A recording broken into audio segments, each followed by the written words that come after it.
al pie del acantilado. Nosotros somos como la higuerilla, como esa planta salvaje que brota y se multiplica en los lugares más amargos y escarpados. Véanla cómo crece en el arenal, sobre el canto rodado, en las acequias sin riego, en el desmonte, alrededor de los muladares. Ella no pide favores a nadie, pide tan solo un pedazo de espacio para sobrevivir.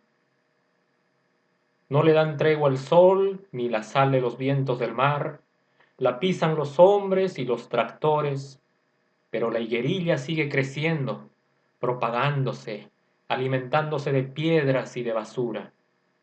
Por eso digo que somos como la higuerilla, nosotros, la gente del pueblo. Allí donde el hombre de la costa encuentra una higuerilla, allí hace su casa, porque sabe que allí podrá también él vivir. Nosotros la encontramos al fondo del barranco, en los viejos baños de Magdalena. Veníamos huyendo de la ciudad como bandidos, porque los escribanos y los policías nos habían echado de quinta en quinta y de corralón en corralón. Vimos la planta allí, creciendo humildemente entre tanta ruina, entre tanto patillo muerto y tanto derrumbe de piedras, y decidimos levantar nuestra morada. La gente decía que esos baños fueron famosos en otra época, cuando los hombres usaban escarpines y las mujeres se metían al agua en camisón. En ese tiempo no existían las playas de agua dulce y la herradura. Dicen también que los últimos concesionarios del establecimiento no pudieron soportar la competencia de las otras playas, ni la soledad, ni los derrumbes, y que por eso se fueron llevándose todo lo que pudieron. Se llevaron las puertas, las ventanas, todas las barandas y las tuberías. El tiempo hizo lo demás. Por eso, cuando nosotros llegamos, solo encontramos ruinas por todas partes. Ruinas y, en medio de todo, la higuerilla. Al principio no supimos qué comer y vagamos por la playa buscando conchas y caracoles. Después recogimos esos bichos que se llaman muy muy. Los servimos y preparamos un caldo lleno de fuerza que nos emborrachó. Más tarde, no recuerdo cuándo, descubrimos a 1 kilómetro de allí una caleta de pescadores donde mi hijo Pepe y yo trabajamos durante un buen tiempo, mientras Toribio, el menor, hacía la cocina. De este modo aprendimos el oficio, compramos cordeles, anzuelos y comenzamos a trabajar por nuestra propia cuenta, pescando toyos, robalos, bonitos, que vendíamos en la paradita de Santa Cruz. Así fue como empezamos, yo y mis 2 hijos, los tres solos. Nadie nos ayudó, nadie nos dio jamás un mendrugo, ni se lo pedimos tampoco a nadie. Pero al año ya teníamos nuestra casa en el fondo del barranco y ya no nos importaba que allá arriba la ciudad fuera creciendo y se llenara de palacios y de policías. Nosotros habíamos echado raíces sobre la sal. Nuestra vida fue dura, hay que decirlo. A veces pienso que San Pedro, el santo de la gente del mar, nos ayudó. Otras veces pienso que se rió de nosotros y nos mostró a todo lo ancho sus espaldas. Esa mañana que Pepe vino corriendo al terraplén de la casa, con los pelos parados, como si hubiera visto al diablo, me asusté. Él venía de las filtraciones de agua dulce que caen por las paredes del barranco. Cogiéndome del brazo, me arrastró hasta el talud al pie del cual estaba nuestra casa y me mostró una enorme grieta que llegaba hasta el nivel de la playa. No supimos cómo se había hecho, ni cuándo, pero lo cierto es que estaba allí. Con un palo exploré su profundidad y luego me senté a cavilar sobre el pedregullo. Somos unos imbéciles, maldije. ¿Cómo se nos ha ocurrido construir nuestra casa en este lugar? Ahora me explico por qué la gente no ha querido nunca utilizar este terraplén. El barranco se va derrumbando cada cierto tiempo. No será hoy ni mañana, pero cualquier día de estos se vendrá abajo y nos enterrará como a cucarachas. Tenemos que irnos de aquí. Esa misma mañana recorrimos toda la playa buscando un nuevo refugio. La playa, digo, pero hay que conocer esta playa.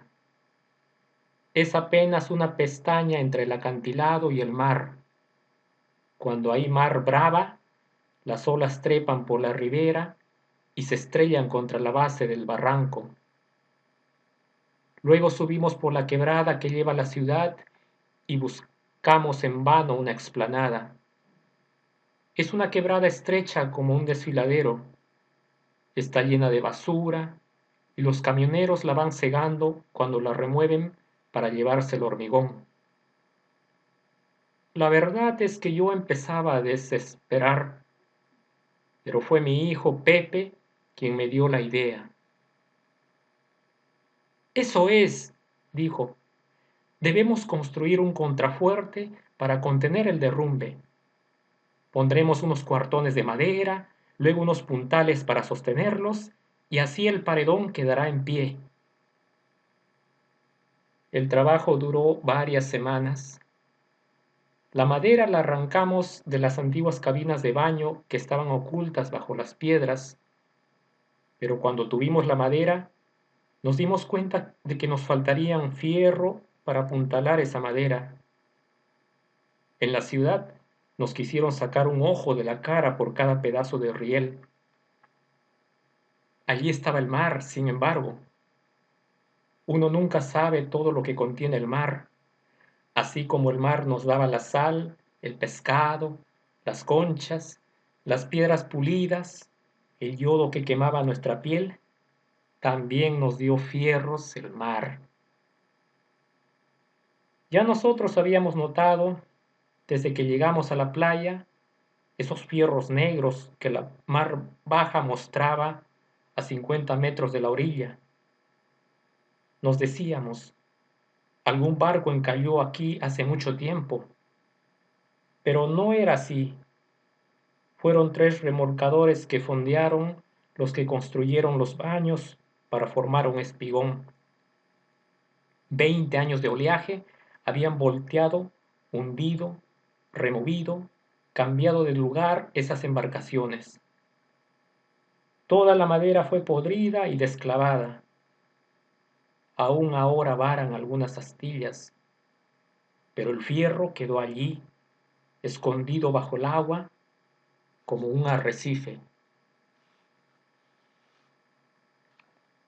Sacaremos ese fierro, le dije a Pepe. Muy de mañana nos metíamos desnudos al mar y nadábamos cerca de las barcazas. Era peligroso, porque las olas venían de 7 en 7 y se formaban remolinos y se espumaban al chocar contra los fierros. Pero fuimos tercos y nos desollamos las manos durante semanas tirando a pulso o remolcando con sogas desde la playa unas cuantas vigas oxidadas. Después las raspamos, las pintamos, después construimos con la madera una pared contra el talud, después apuntalamos la pared con las vigas de fierro. De esta manera el contrafuerte quedó listo y nuestra casa protegida contra los derrumbes.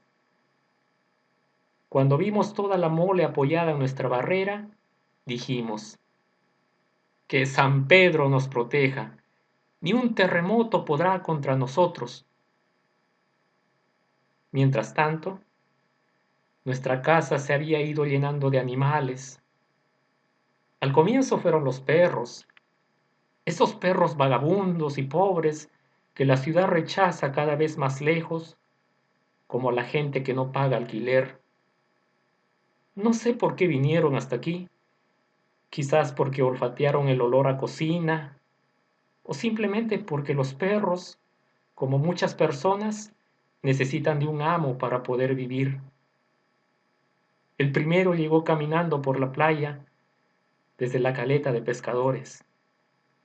Mi hijo Toribio, que es huraño y de poco hablar, le dio de comer y el perro se convirtió en su lamemanos. Más tarde, descendió por la quebrada un perro lobo que se volvió bravo y que nosotros amarrábamos a una estaca cada vez que gente extraña bajaba a la playa. Luego llegaron juntos dos perritos escuálidos, sin raza, sin oficio, que parecían dispuestos a cualquier nobleza por el más miserable pedazo de hueso. También se instalaron tres gatos atigrados que corrían por los barrancos comiendo ratas y culebrillas. A todos estos animales, al principio, los rechazamos a pedradas y palazos. Bastante trabajo nos daba ya mantener sano nuestro pellejo, pero los animales siempre regresaban. A pesar de todos los peligros, había que ver las gracias que hacían con sus tristes hocicos. Por más duro que uno sea, siempre se ablanda ante la humildad. Fue así como terminamos por aceptarlos. Pero alguien más llegó en esos días, el hombre que llevaba su tienda en un costal. Llegó en un atardecer sin hacer ruido, como si ningún desfiladero tuviera secretos para él. Al principio creíamos que era sordo o que se trataba de un imbécil, porque no habló, ni respondió, ni hizo otra cosa que vagar por la playa, recogiendo erizos o reventando malaguas. Solo al cabo de una semana abrió la boca. Nosotros freíamos el pescado en la terraza y había un buen olor a cocina mañanera. El extraño asomó desde la playa y quedó mirando mis zapatos. Se los compongo, dijo. Sin saber por qué, se los entregué y en unos pocos minutos, con un arte que nos dejó con la boca abierta, cambió sus dos suelas agujereadas. Por toda respuesta, le alcancé la sartén. El hombre cogió una troncha con la mano, luego otra, luego una tercera, y así se tragó todo el pescado con tal violencia que una espina se le atravesó en el pescuezo y tuvimos que darle miga de pan y palmadas en el cogote para desatorarlo. Desde esa vez, sin que yo ni mis hijos le dijéramos nada, comenzó a trabajar para nuestra finca. Primero compuso las cerraduras de las puertas, después afiló los anzuelos, después construyó con unas hojas de palmera un viaducto que traía hasta mi casa el agua de las filtraciones. Su costal parecía no tener fondo porque de él sacaba las herramientas más raras y las que no tenía las fabricaba con las porquerías del muladar. Todo lo que estuvo malogrado lo compuso y de todo objeto roto inventó un objeto nuevo. Nuestra morada se fue enriqueciendo, se fue llenando de pequeñas y grandes cosas, de cosas que servían o de cosas que eran bonitas, gracias a este hombre que tenía la manía de cambiarlo todo. Y por este trabajo nunca pidió nada. Se contentaba con una troncha de pescado y con que lo dejáramos en paz. Cuando llegó el verano, solo sabíamos una cosa, que se llamaba Samuel.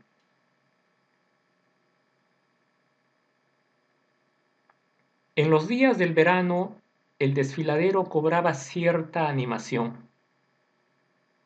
La gente pobre, que no podía frecuentar las grandes playas de arena, bajaba por allí para tomar baños de mar. Yo la veía cruzar el terraplén, repartirse por la orilla pedregosa y revolcarse cerca de los erizos, entre las plumas de pelícano, como en el mejor de los vergeles. Eran en su mayoría hijos de obreros, muchachos de colegio fiscal en vacaciones o artesanos de los suburbios. Todos se soleaban hasta la puesta del sol. Al retirarse, pasaban delante de mi casa y me decían: su playa está un poco sucia, debería hacerla limpiar. A mí no me gustan los reproches, pero en cambio me gustó que me dijeran su playa. Por eso me empeñé en poner un poco de limpieza. Con Toribio pasé algunas mañanas recogiendo todos los papeles, las cáscaras y los patillos que enfermos venían a enterrar el pico entre las piedras. Muy bien, decían los bañistas, así las cosas van mejor. Después de limpiar la playa, levanté un cobertizo para que los bañistas pudieran tener un poco de sombra.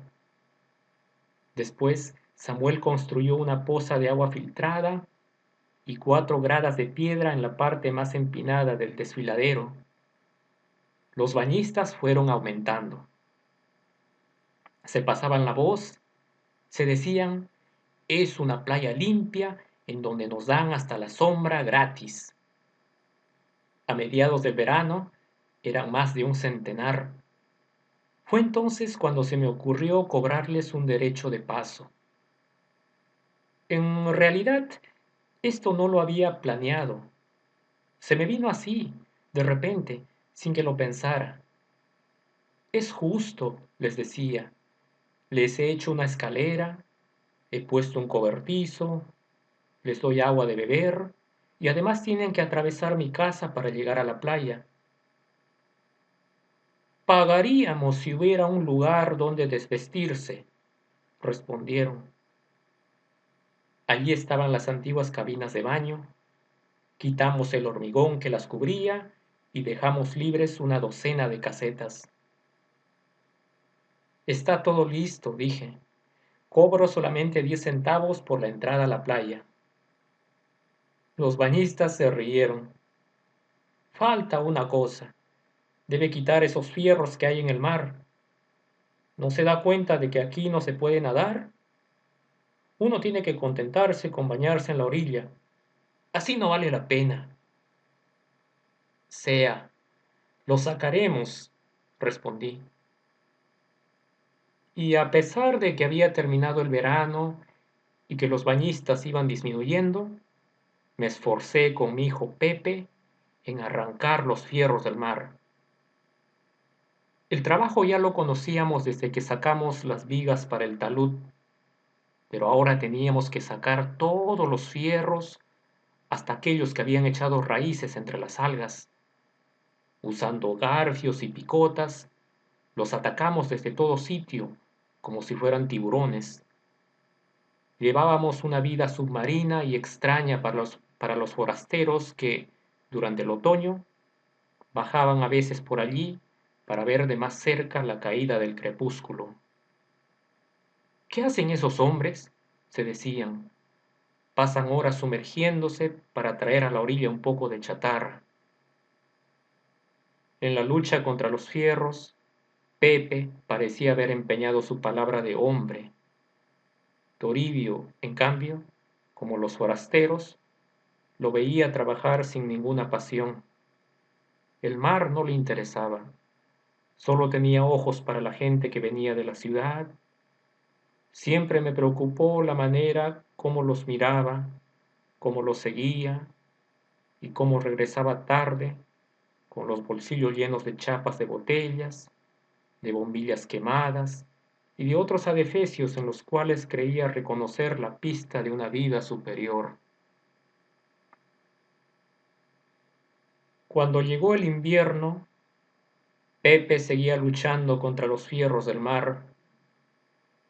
Eran días de blanca bruma que llegaba de madrugada, trepaba por el barranco y ocupaba la ciudad.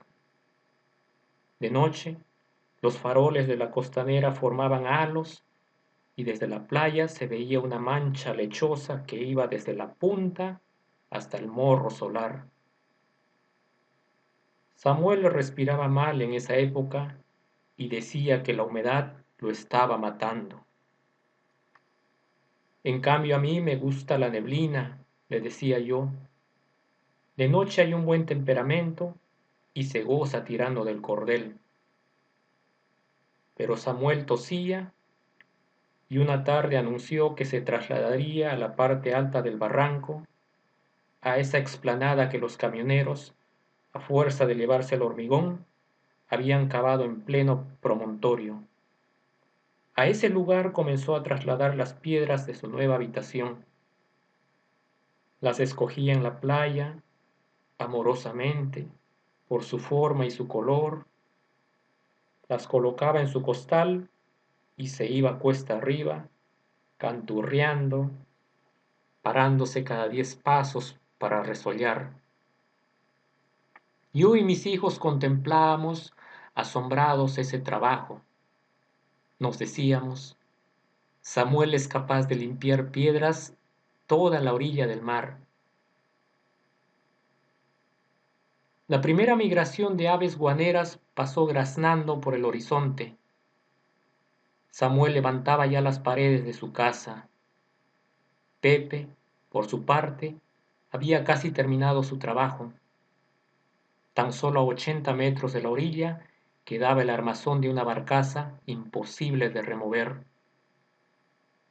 Con esa no te metas, le decía. Una grúa sería necesario para sacarla. Sin embargo, Pepe, después de la pesca y del negocio, nadaba hasta allí, hacía equilibrio sobre los fierros y buceaba buscando un punto donde golpear. Al anochecer, regresaba cansado y decía, cuando no quede un solo fierro, vendrán cientos de bañistas, entonces sí que lloverá plata sobre nosotros. Es raro. Yo no había notado nada, ni siquiera había tenido malos sueños. Tan tranquilo estaba que, al volver de la ciudad, me quedé en la parte alta del desfiladero conversando con Samuel, que ponía el techo de su casa. Ya vendrán, me dijo Samuel, señalando unas piedras que había tiradas por el suelo. Hoy día he visto gente rondando por aquí. Han dejado esas piedras como señal. Mi casa es la primera, pero pronto me imitarán. Mejor, le respondí, así no tendré que ir hasta la ciudad a vender el pescado. Al oscurecer, bajé a mi casa. Toribio daba vueltas por el terraplén y miraba hacia el mar. El sol se había puesto hacía rato y solo quedaba una línea naranja, allá muy lejos, una línea que pasaba detrás de la isla San Lorenzo e iba hacia los mares del norte. Quizás esa era la advertencia, la que yo en vano había esperado. No veo a Pepe, me dijo Toribio. Hace rato que entró, pero no lo veo. Fue nadando con la sierra y la picota. En ese momento sentí miedo. Fue una cosa violenta que me apretó la garganta, pero me dominé. Quizá esté buceando, dije. No podría aguantar tanto rato bajo el agua, respondió Toribio. Volví a sentir miedo. En vano miraba hacia el mar, buscando el esqueleto de la barcaza. Tampoco vi la línea naranja. Grandes tumbos venían y se enroscaban y chocaban contra la base del terraplén. Para darme tiempo, dije, a lo mejor se ha ido nadando hacia la caleta. No, respondió Toribio, Lo vi ir hacia la barcaza. Varias veces sacó la cabeza para respirar. Después se puso el sol y ya no vi nada. En ese momento me comencé a desvestir cada vez más rápido, arrancando los botones de mi camisa, los pasadores de mis zapatos. ¡Anda a buscar a Samuel!, grité mientras me zambullía en el agua. Cuando comencé a nadar, ya todo estaba negro. Negro el mar, negro el cielo, negra la tierra. Yo iba a ciegas, estrellándome contra las olas, sin saber lo que quería. Apenas podía respirar. Corrientes de agua fría me golpeaban las piernas y yo creía que eran los toyos buscando la carnaza. Me di cuenta de que no podía seguir porque no podía ver nada y porque en cualquier momento me tropezaría contra los fierros. Me di la vuelta, entonces, casi con vergüenza. Mientras regresaba, las luces de la costanera se encendieron, todo un collar de luces que parecía envolverme, y supe en ese momento lo que tenía que hacer. Al llegar a la orilla, ya estaba Samuel esperándome. ¡A la caleta!, le grité. ¡Vamos a la caleta! Ambos empezamos a correr por la playa oscura.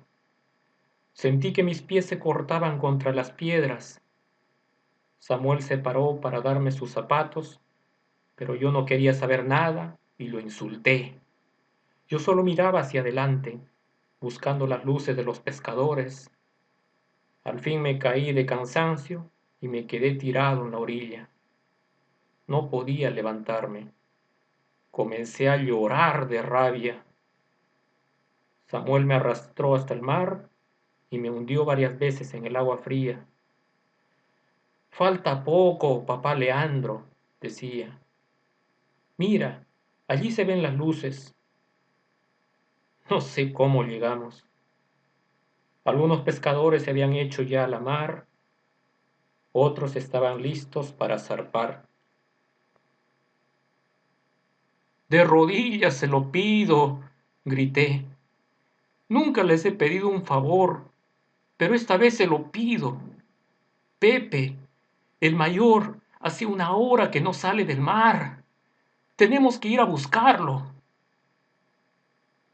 Tal vez hay una manera de hablarle a los hombres, una manera de llegar hasta su corazón.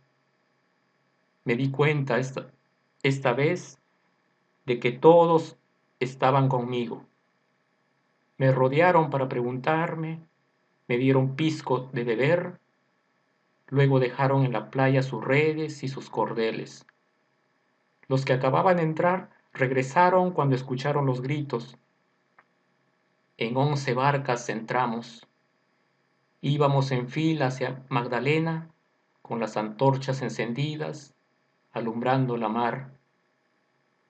Cuando llegamos a la barcaza, la rodeamos formando un círculo, mientras unos sostenían las antorchas, otros se lanzaron al agua. Estuvimos buceando hasta medianoche. La luz no llegaba al fondo del mar. Chocábamos bajo el agua, nos rasguñamos contra los fierros, pero no encontramos nada, ni la picota, ni su gorra de marinero. Ya no sentía cansancio.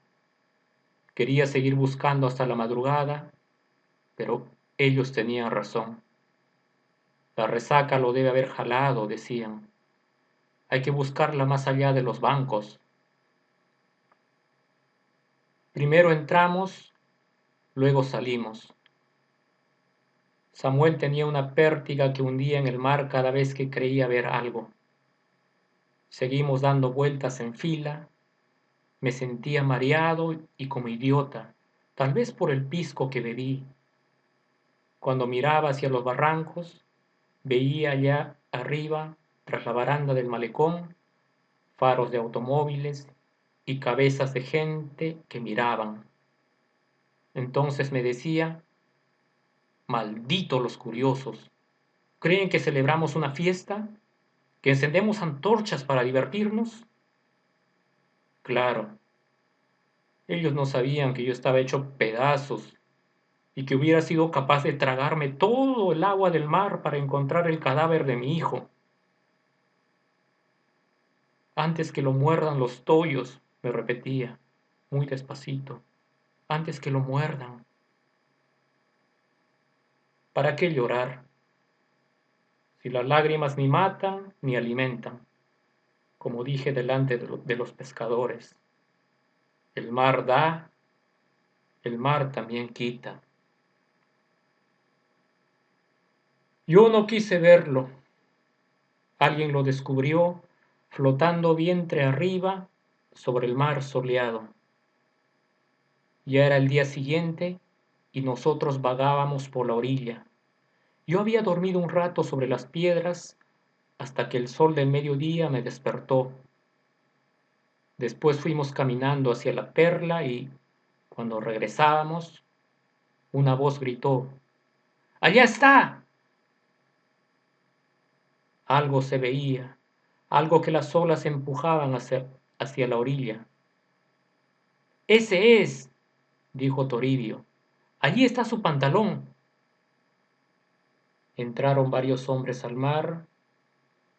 Yo los vi que iban cortando las olas bravas y los vi casi sin pena. En verdad estaba agotado y no podía siquiera conmoverme. Lo fueron jalando entre varios, lo traían así, hinchado, hacia mí.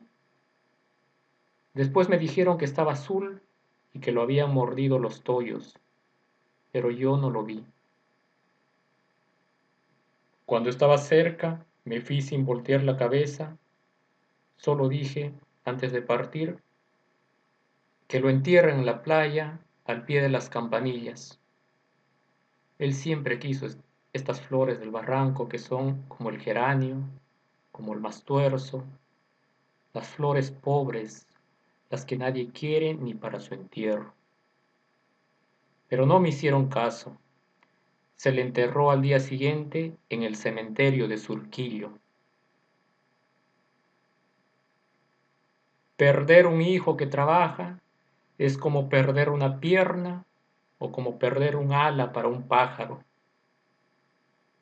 Yo quedé como lisiado durante varios días, pero la vida me reclamaba, porque había muchísimo que hacer.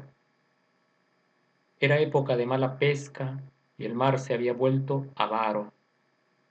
Solo los que tenían barca salían al mar y regresaban ojerosos de mañana, 4 bonitos en su red, apenas de qué hacer un caldo.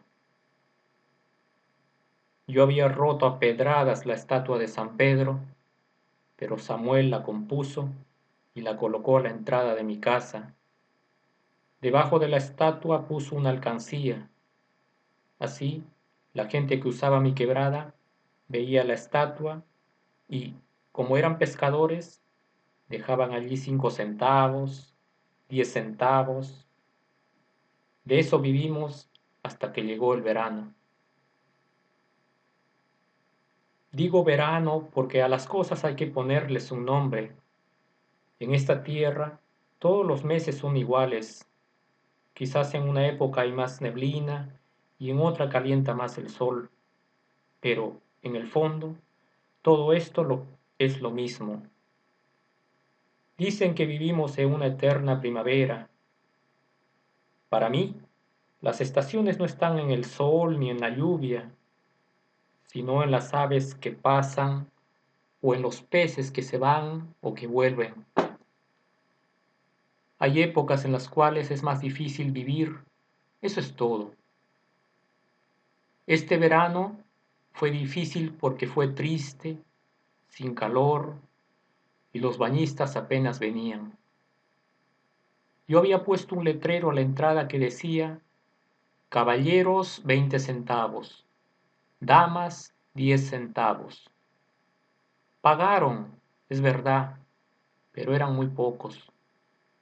Se zambullían un momento, tiritaban y después se iban cuesta arriba, maldiciendo, como si yo tuviera la culpa de que el sol no calentara. «¡Ya no hay fierros!», les gritaba. «Sí», me respondían, «pero el agua está fría». Sin embargo, en este verano pasó algo importante. En la parte alta del barranco comenzaron a levantar casas. Samuel no se había equivocado. Los que dejaron piedras y muchos más vinieron.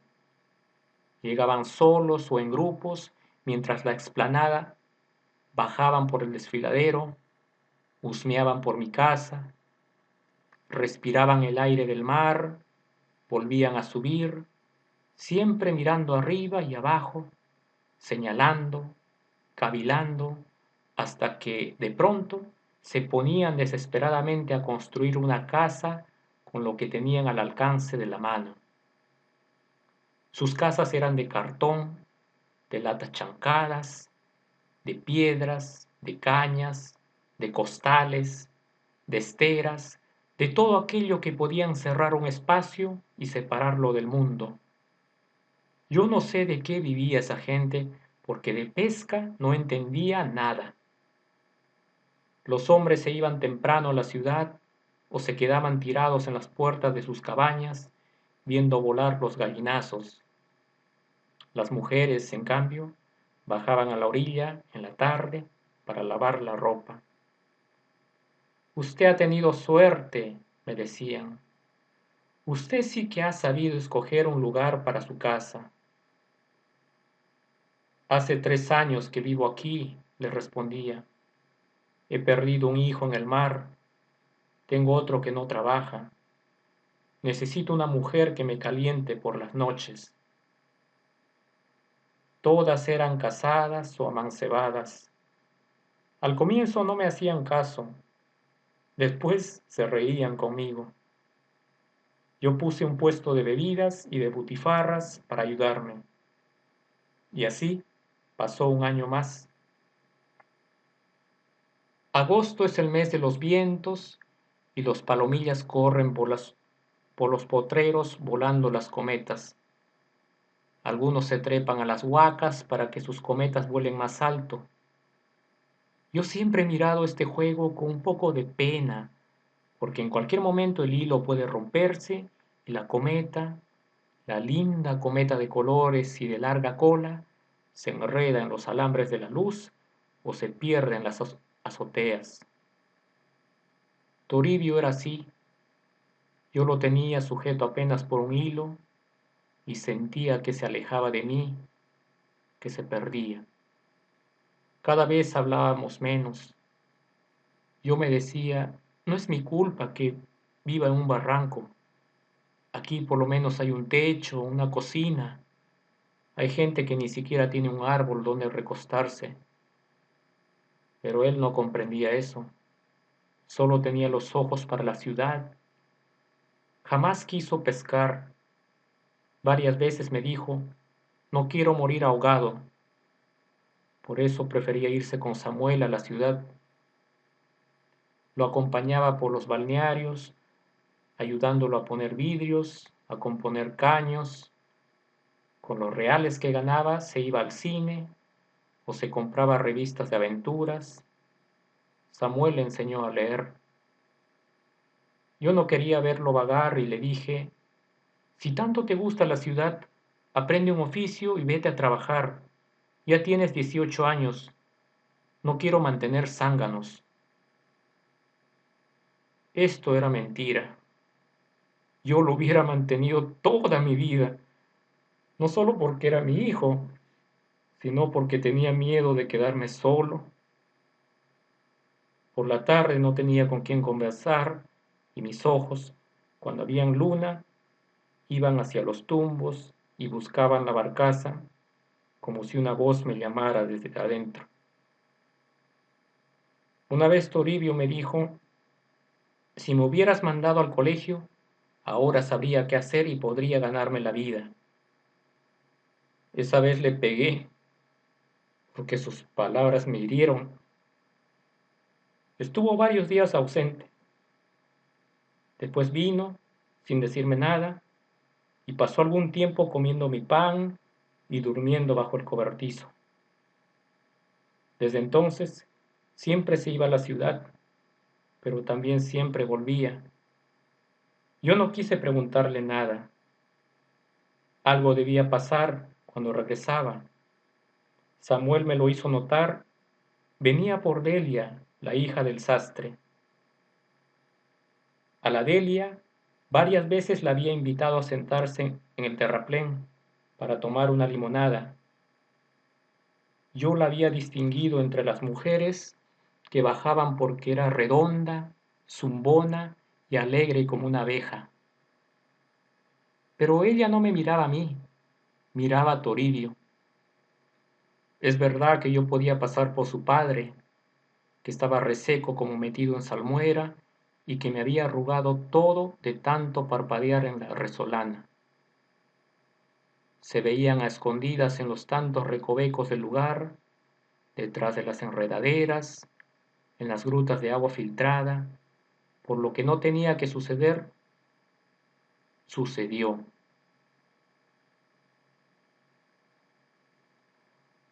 Un día Toribio se fue, como de costumbre, pero la Delia se fue con él. El sastre bajó rabioso, me amenazó con la policía, pero terminó por echarse a llorar.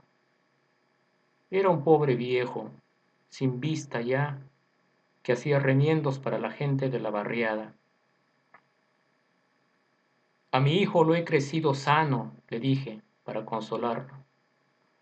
Ahora no sabe nada, pero la vida le enseñará a trabajar. Además, se casarán, si se entienden, como lo manda Dios. El sastre quedó tranquilo, me di cuenta de que la Delia era un peso para él y que toda su gritería había sido puro detalle. Desde ese día me mandaba con las lavanderas una latita para que le diera un poco de sopa. Verdad que es triste quedarse solo, así, mirando a sus animales. Dicen que hablaba con ellos y con mi casa y que hasta con el mar hablaba. Pero quizás sea mentira de la gente o envidia. Lo único cierto es que cuando venía de la ciudad y bajaba hacia la playa, gritaba fuerte porque me gustaba escuchar mi voz por el desfiladero. Yo mismo me hacía todo, pescaba, cocinaba, lavaba mi ropa, vendía el pescado, barría el terraplén. Tal vez fue por eso que la soledad me fue enseñando muchas cosas como, por ejemplo, a conocer mis manos, cada una de sus arrugas, de sus cicatrices, o a mirar las formas del crepúsculo. Esos crepúsculos del verano, sobre todo, eran para mí una fiesta. A fuerza de mirarlos pude adivinar su suerte, pude saber qué color seguiría otro o en qué punto del cielo terminaría por ennegrecerse una nube. A pesar de mi mucho trabajo, me sobraba el tiempo de la conversación. Fue entonces cuando me dije que era necesario construir una barca. Por eso hice bajar a Samuel para que me ayudara. Juntos íbamos hasta la caleta y mirábamos los barcos de los otros. Él hacía dibujos.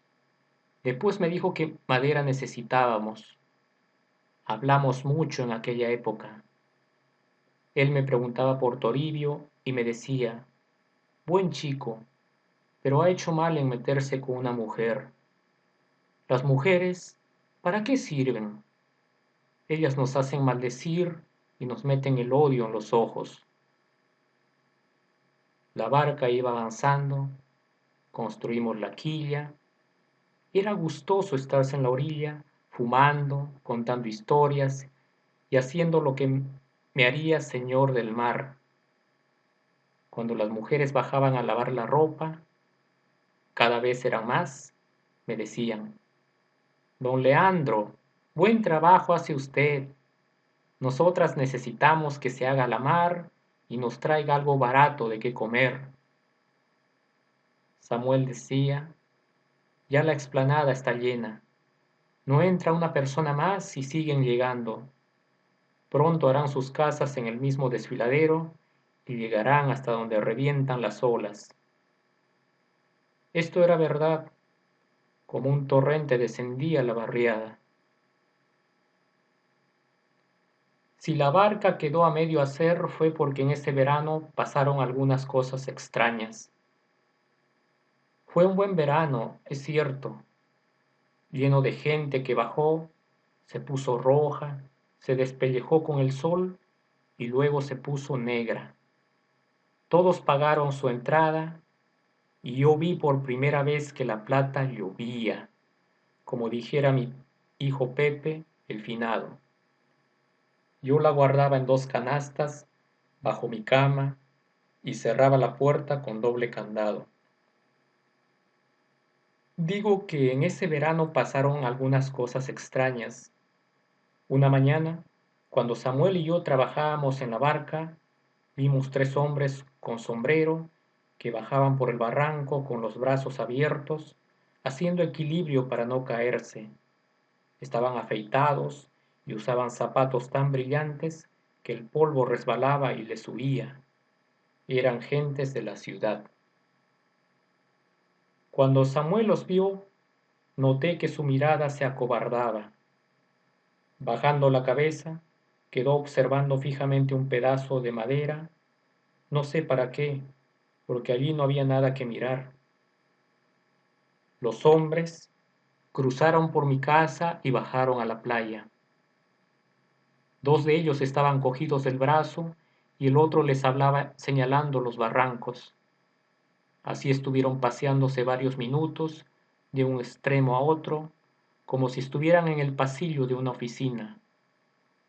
Al fin, uno de ellos se acercó a mí y me hizo varias preguntas.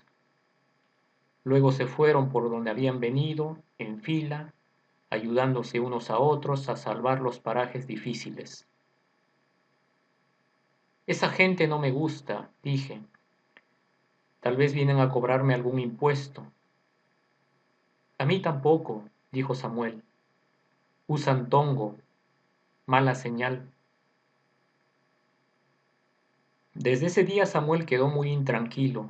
Cada vez que alguien bajaba por el desfiladero, miraba hacia arriba y, si era algún extraño, sus manos temblaban y comenzaba a sudar.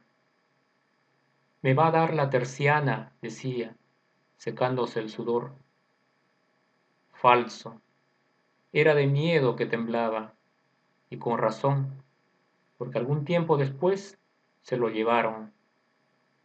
Yo no lo vi. Dicen que fueron 3 policías y un patrullero que aguardaba arriba en la pera del amor.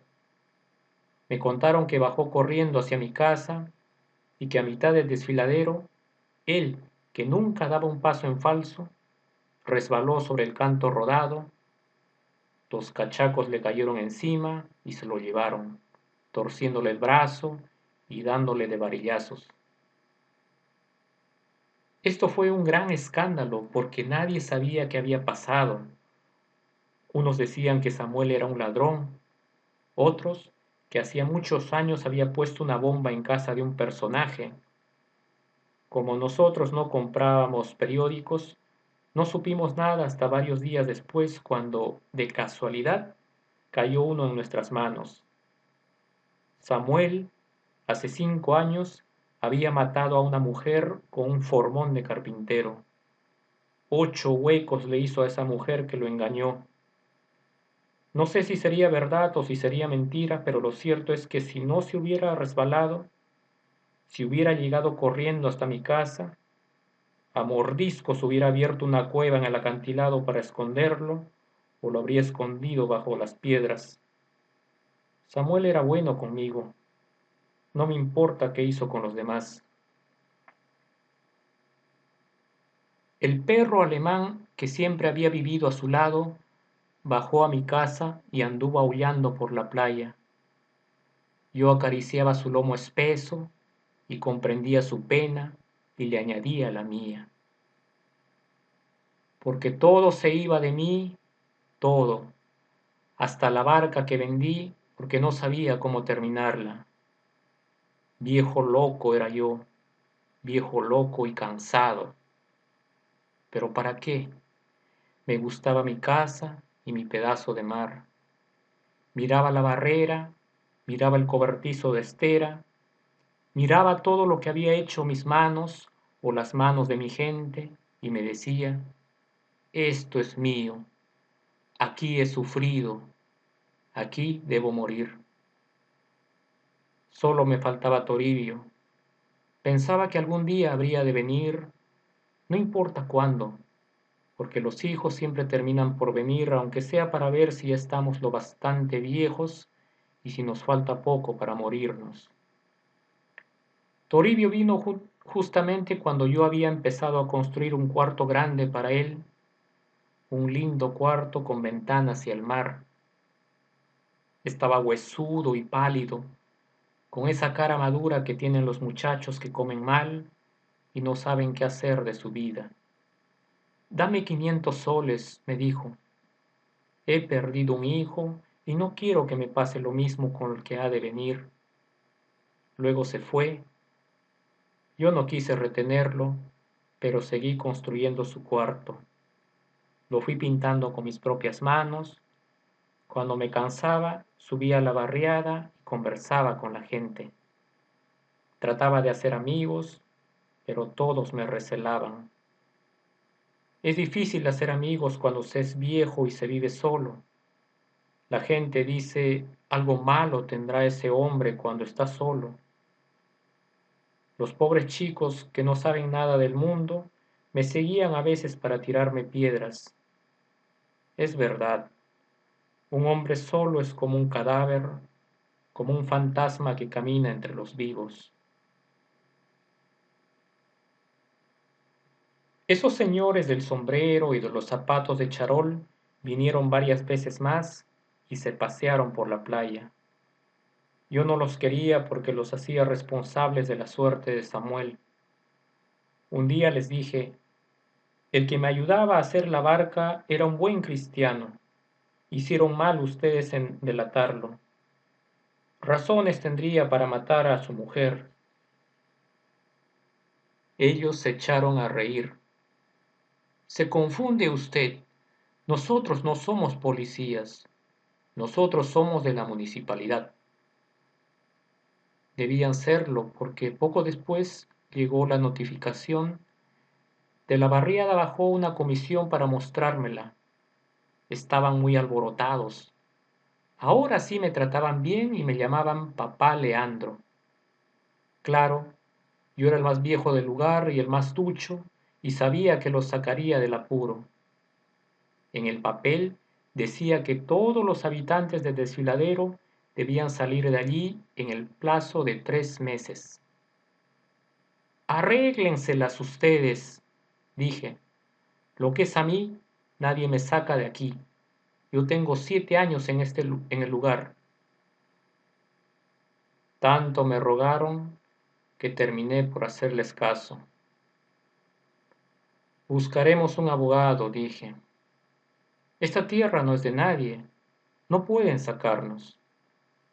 Cuando el abogado vino, nos reunimos en mi casa. Era un señor bajito que usaba lentes, sombrero y un maletín gastado lleno de papeles. La municipalidad quiere construir un nuevo establecimiento de baños, dijo. Necesitan por eso que despejen todo el barranco para hacer una nueva bajada. Pero esta tierra es del Estado, nadie lo sacará de aquí. Enseguida nos hizo dar 50 soles a cada jefe de familia y se fue con unos papeles que firmamos. Todos me felicitaban, me decían, no sabemos qué nos haríamos sin usted. En verdad, el abogado nos dio coraje y nosotros estábamos felices. Nadie, decíamos, nadie nos sacará de aquí. Esta tierra es del Estado. Así pasaron varias semanas. Los hombres de la municipalidad no regresaron. Yo había acabado con el cuarto de Toribio y le había puesto vidrios en la ventana. El abogado siempre venía para arengarnos y hacernos firmar papeles. Yo me pavoneaba entre la gente de la barriada y les decía: ¿ven? No hay que despreciar nunca a los viejos. Si no fuera por mí, ya estarían ustedes clavando sus esteras en el desierto. Sin embargo, en la primera mañana del invierno, un grupo bajó corriendo por la quebrada y entró gritando en mi casa. ¡Ya están allí! ¡Ya están allí!, decían señalando hacia arriba. ¿Quiénes?, pregunté. La cuadrilla. Han comenzado a abrirse camino. Yo subí en el acto y llegué cuando los obreros habían echado abajo la primera vivienda. Traían muchas máquinas. Se veían policías junto a un hombre alto y junto a otro más bajo, que escribía un grueso cuaderno. A este último lo reconocí. Hasta nuestras cabañas también llegaban los escribanos.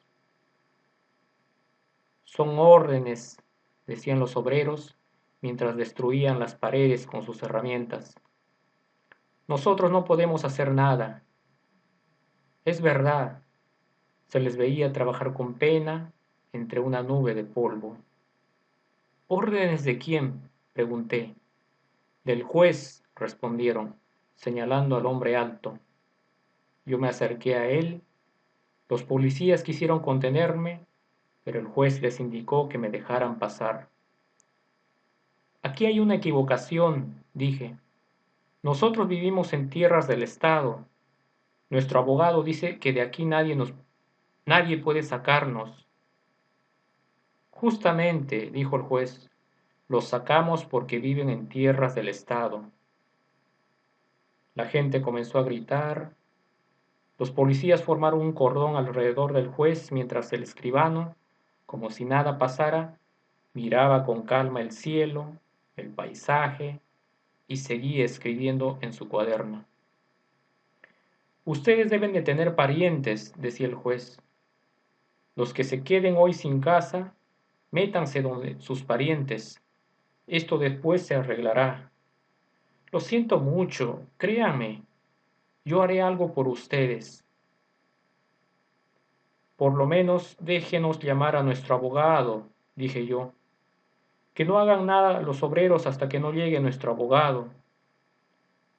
Pueden llamarlo, contestó el juez, pero los trabajos deben continuar. ¿Quién viene conmigo a la ciudad?, pregunté. Varios quisieron venir, pero yo elegí a los que tenían camisa. Fuimos en un taxi hasta el centro de la ciudad y subimos las escaleras en comisión. El abogado estaba allí. Primero no nos reconoció, pero después se puso a gritar: «Los juicios se ganan o se pierden. Yo no tengo ya nada que ver. Esto no es una tienda donde se devuelve la plata si el producto está malo. Esta es la oficina de un abogado». Discutimos largo rato, pero al final tuvimos que regresar. En el camino no hablábamos, no sabíamos qué decir. Cuando llegamos al barranco, ya el juez se había ido, pero seguían allí los policías. La gente de la barriada nos recibió furiosa. Algunos decían que yo tenía la culpa de todo, que tenía mis entendimientos con el abogado. Yo no les hice caso.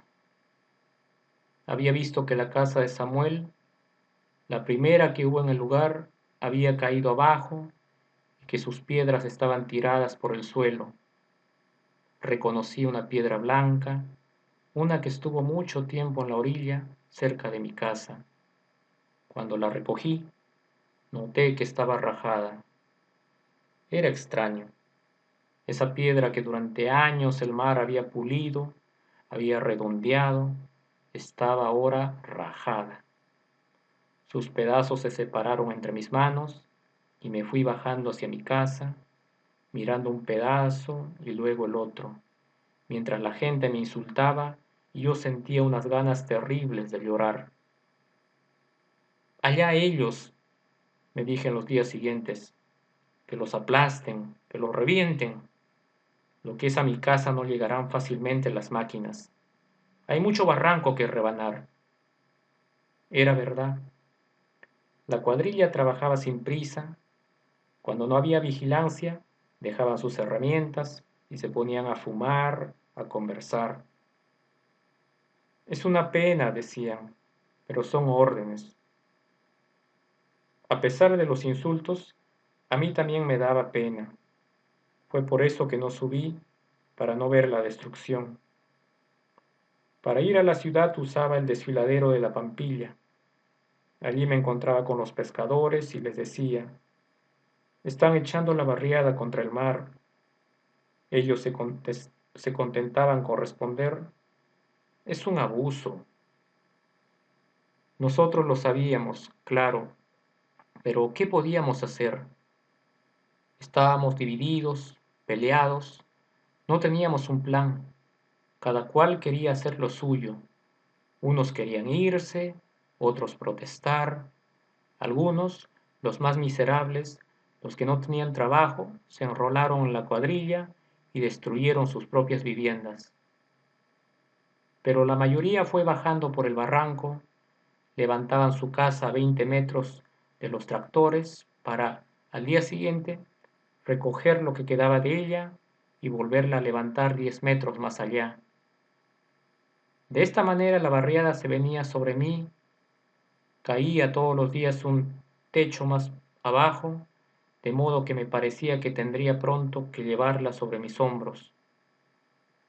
A las 4 semanas que empezaron los trabajos, la barriada estaba a las puertas de mi casa, deshecha, derrotada, llena de mujeres y de hombres polvorientos que me decían, por encima del barandal, Don Leandro, tenemos que pasar al terraplén. Nos quedaremos allí hasta que encontremos otra cosa. No hay sitio, le respondía. Ese cuarto grande que ven allí es para mi hijo Toribio, que vendrá con la Delia. Además, ustedes nunca me han dado la mano. Reviéntense ahora. Al desierto, a pudrirse.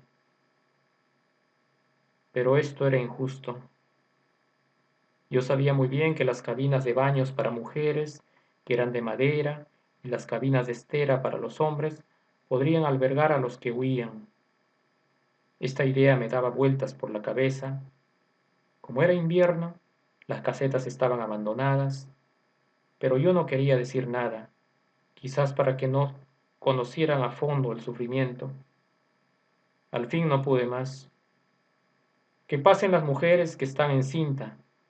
Casi todas lo estaban, pues en las barriadas secas, entre tanta cosa marchita, lo único que siempre florece y está siempre a punto de madurar son los vientres de nuestras mujeres. Que se metan en los nichos de madera y que aguanten allí. Las mujeres pasaron, pero al día siguiente tuve que dejar pasar a los niños y después a los hombres, porque la cuadrilla seguía avanzando, con paciencia, es verdad, pero con un ruido terrible de máquinas y de farallones que caían. Mi casa se llenó de voces y de disputas. Los que no tenían sitio se fueron a la playa. Todo parecía un campamento de gente sin esperanza, de personas que van a ser fusiladas. Allí estuvimos una semana, no sé para qué, puesto que sabíamos que habrían de llegar. Una mañana la cuadrilla apareció detrás de la baranda con toda su maquinaria. Cuando nos vieron, quedaron inmóviles, sin saber qué hacer. Nadie se decidía a dar el primer golpe de barreta. ¿Quieren echarnos al mar? Dije. De aquí no pasarán. Todos saben muy bien que esta es mi casa, que esta es mi playa, que este es mi mar, que yo y mis hijos lo hemos limpiado todo. Aquí vivo desde hace 7 años y los que están conmigo, todos, son como mis invitados. El capataz quiso convencerme. Después vino el ingeniero. Nosotros nos mantuvimos firmes. Éramos más de 50 y estábamos armados con todas las piedras del mar. No pasarán, decíamos, mirándonos con orgullo. Durante todo el día las máquinas estuvieron paradas. A veces bajaba el capataz, a veces subíamos nosotros para parlamentar. Al fin, el ingeniero dijo que llamaría al juez. Nosotros pensamos que ocurriría un milagro. El juez vino al día siguiente, acompañado de los policías y otros señores. Apoyado en la baranda, nos habló. Yo voy a arreglar esto, dijo. Créanme, lo siento mucho. No pueden echarlos al mar, es evidente. Vamos a conseguirles un lugar donde vivir.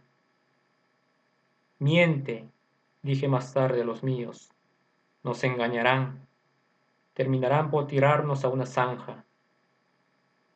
Esa noche deliberamos hasta la tarde.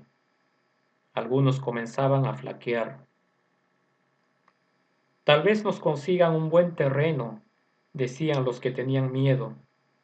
Además, los policías están con sus varas, con sus fusiles y nos pueden avaliar. No hay que ceder, insistía yo. Si nos mantenemos unidos, no nos sacarán de aquí. El juez regresó. Los que quieran irse a la pampa de Comas que levanten la mano, dijo. He conseguido que les cedan 20 lotes de terreno.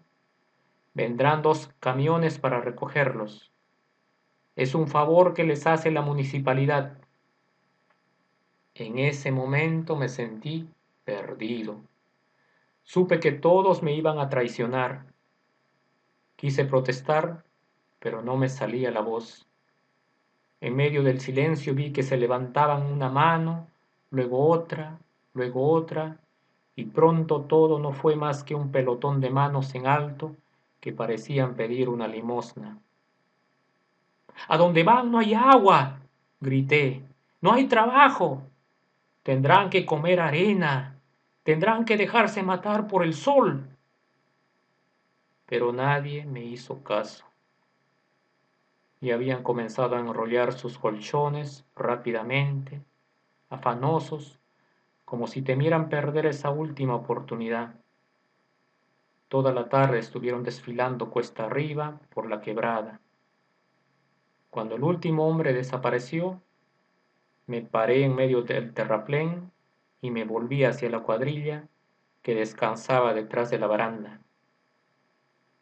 La miré largo rato sin saber qué decirle, porque me daba cuenta de que me tenían lástima. Pueden comenzar, dije al fin, pero nadie me hizo caso. Cogiendo una barreta añadí, miren, les voy a dar el ejemplo. Algunos se rieron, otros se levantaron. Ya es tarde, dijeron. Ha terminado la jornada. Vendremos mañana. Y se fueron, ellos también, dejándome humillado, señor aún de mis pobres pertenencias. Esa fue la última noche que pasé en mi casa. Me fui de madrugada para no ver lo que pasaba. Me fui cargando todo lo que pude hacia Miraflores, seguido por mis perros, siempre por la playa, porque yo no quería separarme del mar. Andaba a la deriva, mirando un rato las olas, otro rato el barranco, cansado de la vida, en verdad, cansado de todo, mientras iba amaneciendo. Cuando llegué al gran colector que trae las aguas negras de la ciudad, sentí que me llamaban. Al voltear la cabeza divisé a una persona que venía corriendo por la orilla. Era Toribio. Sé que los han votado, dijo. He leído los periódicos. Quise venir ayer, pero no pude. La Delia espera en el terraplén con nuestros bultos. Anda, vete, respondí. No te necesito. No me sirves para nada. Toribio me cogió del brazo, Yo miré su mano y vi que era una mano gastada, que era ya una verdadera mano de hombre. Tal vez no sirva para nada, pero tú me enseñarás. Yo continuaba mirando su mano. No tengo nada que enseñarte, dije. Te espero. Ve por la Delia. Había bastante luz cuando los tres caminábamos por la playa. Buen aire se respiraba, pero andábamos despacio porque la Delia estaba encinta. Yo buscaba siempre por uno y otro lado el único lugar. Todo me parecía tan seco, tan abandonado. No crecía ni la campanilla ni el mastuerzo. De pronto, Toribio, que se había adelantado, dio un grito. ¡Mira! ¡Una higuerilla! Yo me acerqué corriendo.